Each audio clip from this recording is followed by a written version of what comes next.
Pada malam Agustus 1914, di Inggris banyak terjadi kasus penculikan anak. Dan seluruh penculikan tersebut berpusat pada satu orang, yaitu Giovanni Montana. Giovanni Montana sudah menjadi buronan sejak 1905. Tapi sayangnya masih belum ada pihak operator yang berhasil menangkapnya, karena yang menggunakan anak itu juga sebagai batu pelindungnya. Alhasil, sedikit demi sedikit, keluarga korban terpaksa untuk mengeluarkan biaya untuk mendapatkan kembali anak mereka. Tapi di cerita ini, terdapat dua detektif yaitu Hank Davidson dan John Watson yang bekerja sama untuk mencoba memburu Giovanni dan memberhentikan tindak kejahatan yang dilakukan selama ini. September 1914, David dan John memulai investigasi mereka dan mulai merancangkan suatu misi. Ini target kita. Sebaiknya kita tidak meremehkannya. Kelihatannya nggak gampang nih Hank. Udah 9 tahun dia berkeliaran bebas dan gak ada yang bisa nangkep dia. Heh, itu target kita bukan? Iya, aku sudah memantau target kita sejak seminggu yang lalu. Gak adil ini. Apakah anak-anak itu bisa diselamatkan? 2 hari lalu, seorang pekerja Giovanni sudah ditangkap. Jadi, dia mungkin ada kekurangan pekerja. Biar aku saja yang menyelamatkan anak-anak tersebut dari dalam. Kamu yakin? Untuk melaksanakan tugas ini, kamu harus melakukan berbagai tindakan keji guna mendapatkan kepercayaannya. Meski itu, kamu yakin dengan keputusanmu? Aku yakin dengan seluruh jiwaku. Setelah 6 bulan menyamar menjadi penjahat, John Watson pun direkrut menjadi anak buah Giovanni. Akhirnya tugas pertama Watson pun jatuh ke tangannya. Hey Watson, ini tugas pertamamu. Kamu bisa culik anak ini?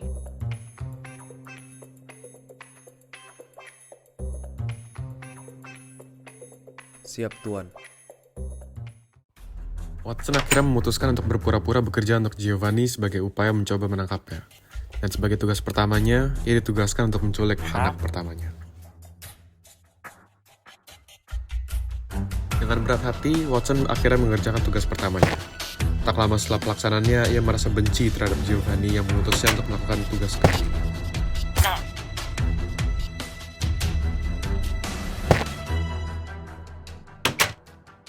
Sudah 3 bulan berjalan, Watson terpaksa untuk tetap mengikuti arahan dari Giovanni untuk memenangkan kepercayaan darinya. Dan seperti biasa, Watson ditugaskan untuk menculik anak-anak di tengah malam. Sudah banyak anak yang menderita karena perbuatanku. Dosa ini terlalu besar. Mungkin aku tidak akan diterima di surga nanti. Tapi ini yang terakhir. Setelah ini, tidak akan ada anak yang menderita lagi. Setelah 1 tahun bekerja untuk Giovanni, Watson pun merasa bahwa waktunya sudah tepat. Ia lalu mengontak Hank untuk menyelesaikan misinya dan merencanakan penangkapan Giovanni.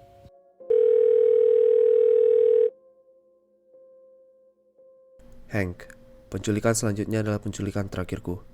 Ini lokasi dan informasinya. Tolong diselamatkan anak itu. Amankan dia. Aku yakin waktunya sudah tepat. Giovanni sudah percaya kepadaku. Saat Giovanni memanggilku, bersiap untuk menyelamatkan anak-anak yang ada dalam tahanannya. Baik, John. Besok aku akan hentikan ini semua. Pada malam selanjutnya, Watson menuju ke lokasi yang seharusnya menjadi penculikan terakhirnya. Dia pun menelusuri rumah tersebut dan memastikan bahwa targetnya telah diamankan oleh Hank.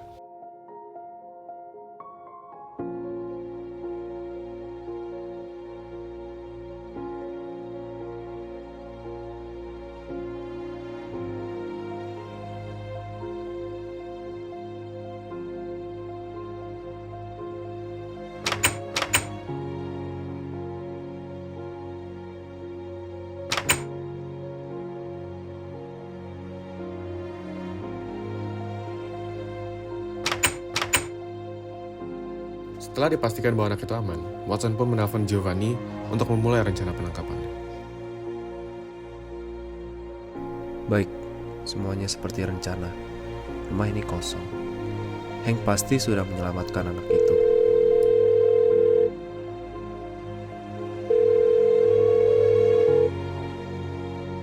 Tuan, rumah ini kosong. Tidak ada penghuninya sama sekali. Anaknya juga tidak ada. What? Omong kosong apaan itu yang keluar dari mulutmu? Segera kembali sebelum polisi datang. Parah ini. Watson kembali ke kediaman Giovanni, dan tak terkejut dia pun dilanda oleh murkanya. Hah? Apa yang terjadi? Kau jangan berbohong kepadaku. Kau tahu berapa harga naik itu? Rumah itu kosong, Tuan. Percaya saya tidak mungkin membohongi Anda. Informasi kita yang salah. Kau sudah gila. Informasiku tidak pernah salah. Kau akan kuberikan tugas lebih berat besok. Giovanni tahu dalam lubuk hatinya bahwa ada sesuatu yang tidak benar. Karena itu dia mengecek loker milik Watson. Apa-apaan Watson itu? Informasiku tidak mungkin salah. Bagaimana mungkin rumah itu kosong?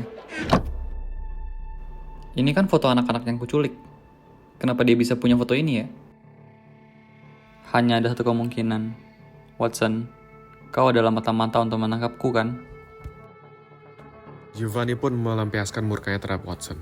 Seseorang yang dianggap tangan kanan dan pekerja terbaiknya telah mengkhianatinya. Kemarahan ini tidak akan pergi begitu saja.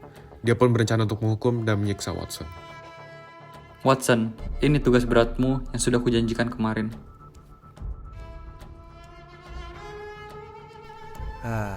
Aku udah ketahuan ya.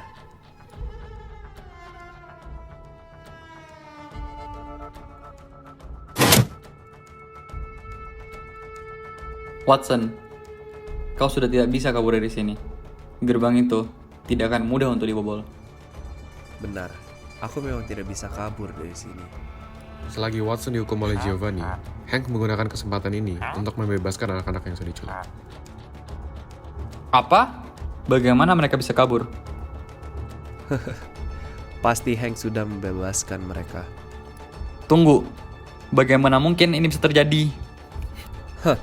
Lucu juga kamu. Aku di sini hanya sebagai umpan buat keamananmu. Hank yang menyelamatkan anak-anak culikanmu. Apakah kau sudah merencanakan ini semua? Jelas sudah dari lama. Hanya perlu beberapa telepon dan bisnis busukmu ini runtuh. Aku juga sengaja meninggalkan foto pada lokerku agar kau yakin bahwa aku adalah mata-mata dan menjebakku di sini. Dan pada akhirnya kita berdua terperangkap di sini. Sebentar lagi kau akan ditangkap oleh temanku. Mereka tidak akan bisa menangkapku jika kita mati bersama di sini. Kamu yakin dengan keputusanmu? Aku yakin dengan seluruh jiwaku. Kau yakin dengan keputusanmu? Tidak ada pilihan lain. Aku yakin dengan seluruh jiwaku.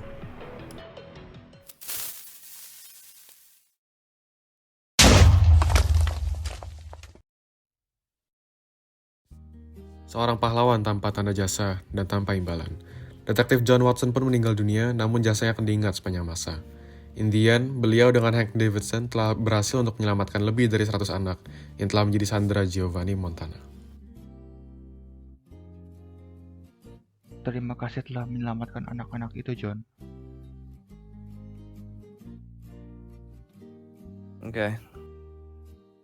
3. Terima kasih telah menonton short movie kami. Selanjutnya kita akan masuk ke sesi Q&A.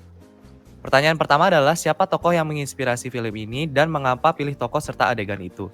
Tokoh yang menginspirasi film ini adalah Sir Nicholas Winton, di mana beliau berjasa dalam menyelamatkan 669 anak Yahudi dan Czech dari kamp konsentrasi Nazi. Karakter kami dalam film ini yaitu Watson memiliki semangat yang sama dengan beliau, di mana dia menyelamatkan anak-anak culikan dari Giovanni tanpa imbalan dengan harga nyawanya.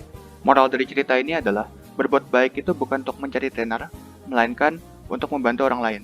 Terlihat dari Watson, dengan tulus hati dia menyelamatkan anak-anak, bahkan sampai rela berkorban nyawa. Jika beliau hidup di zaman sekarang, meskipun jumlah child trafficking sekarang sudah lebih terkendali, beliau kemungkinan besar bekerja sama dengan UNICEF untuk membantu anak-anak yang kurang mampu dan yang sedang dilanda oleh bencana seperti perang saat ini.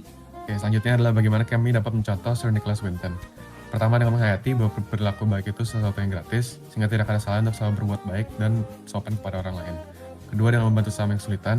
Dan yang terakhir adalah dengan berbuat baik tanpa mengharapkan imbalan. Saat kita melakukan tindakan kebaikan, harusnya didasari dengan mindset yang ikhlas, dan mengingat pula bahwa tujuan kita adalah untuk membantu, bukan untuk mencari keuntungan dari orang lain.